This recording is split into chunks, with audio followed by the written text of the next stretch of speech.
شايفين الجمال يا جماعه؟ شايفين يا بنات مستويه وجميله ازاي؟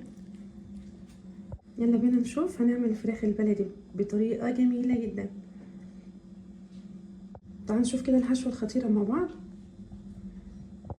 تعالوا مع بعض نعمل احلى حشوه للفراخ البلدي مع بعض.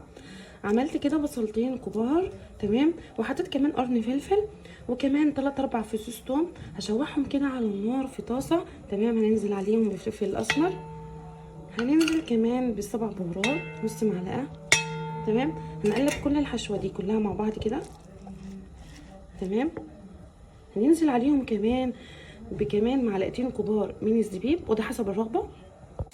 اجمل حشوه ممكن تعملوها يا بنات، ان شاء الله لما هتعملوها تعجبكم وتقولوا لي رايكم في الكومنتات. عملنا ايه تاني نفكر بعض؟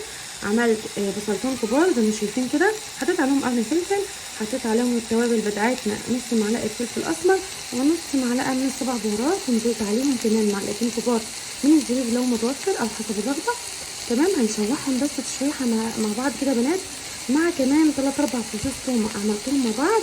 وتعالوا نحشي الفراخ البلدي بتاعتنا.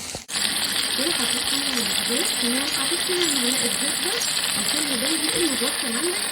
هشوحها كده بالدنيا صفرا فرخه البلدي والفراخ البلدي هتيجي معاكي بنات. هتحطها كده ودلوقتي هننزل بالثلاجه كمان رشه كبيره من القرنين او الكمون المفروم او التنفيذ المتوفر عندك، وكمان هننزل بربع معلقه فلفل اسمر تمام.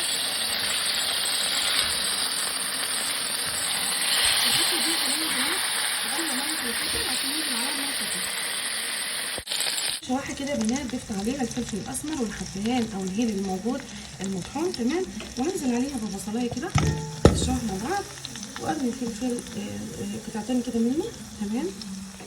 كويس اشوحهم مع بعض كده تمام. ومجهزه كمان ميه من الكتل ننزل عليها دلوقتي. شايفين الجمال يا جماعه؟ شايفين يا بنات مستويه وجميله ازاي؟